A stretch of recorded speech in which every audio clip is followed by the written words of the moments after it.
Alrighty, well, out to the water we go. It is a beautiful day to take in the sounds of nature while possibly paddling out on the water. Oh, yes. Do you like to canoe? I think that's how they do it. Fox's Veronica Meadows, she's there at the Huron River right now. She's gonna tell us exactly how to canoe and paddle on the kayaks or something there. Veronica, good morning. Yeah, good morning, good guys. Still on land for now. Still on land. We will get into the river eventually. For now, we want to give you more about the history of Heavners here. We are with Mr. Alan Heavner here. Good morning. Thank you for being with us. Oh my goodness. So let's go back to the beginning. Tell us all about how long this has been a family business of yours. 1953, Mom and Dad spotted this farm out there. They always wanted to have a canoe rental or a Dairy Queen. The other choice was a Dairy Queen.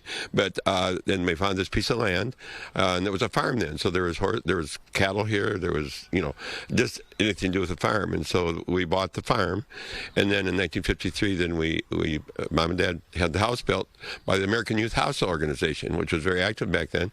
And so built the house. So we lived in the fall of that year in the basement because the upstairs wasn't done. Back then you could do that. Oh my goodness. Things that you could do back then that you probably couldn't do now. So when you think about the history that your family has experienced here over more than 70 years, what goes through your mind? What goes through my mind is I'm so thankful. To my left is my nephew, Bruce. And until he came along with his family of 6 kids, I didn't know when I got too old, which I don't know when that will be. You are not there yet, my friend. Right. No, let's get that straight. You are not there yet. And when I'm gone, I want this name to carry on. So when Bruce came to me 3 years ago now and said he dreamed when he worked here, dreamed what it would be like to be running the canoe business.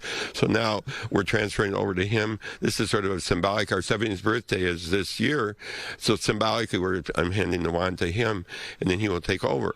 And I can still watch. I love being here. I love the people. We had a moonlight paddle last night with almost 200 people, full moon paddle. I was here to talk to the people and greet all the people. They had such a wonderful time. We paddled in Milford in daylight, and then they paddled back in moonlight. So we had a full moon last night. Oh, just beautiful. So you can tell how much this means to you, and you can tell how much this family legacy means to you. I see some emotion there coming from you. Where does that come from?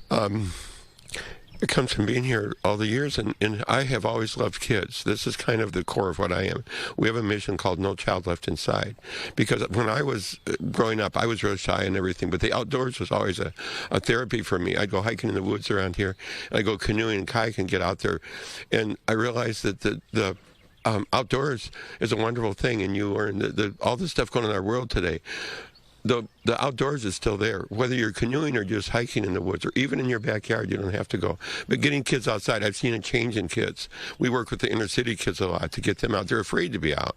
The West Bloomfield kids aren't afraid to be out, but they're too busy doing this. So we're trying to get kids, once they come out here, they fall in love like I do. And there's thousands of kids. Now there's kids that are now adults. They come out here and they said, we heard you say, don't forget the outdoors is a wonderful place to be. They remembered that story. How proud are you to be able to continue to carry on your family's legacy? And then when you think about the difference that you make in so many people's lives, particularly the next generation. Yes. The next generation is what's really happy, and what makes me happy is that there's 2 generations standing beside me now. Bruce is my nephew. One of his sons now has already talked to me about what's it like to run a canoe business. So we might have 2 generations going here more. 2 more generations. There you go. You can tell how much having Heavners here means to the Heavner family as they continue to carry on that family tradition. We are going to be talking safety. We're going to get out on the water and everything, and of course continue to celebrate the family tradition here. We'll have more information for you on fox2detroit.com as well. From Milford, we'll send it back to you.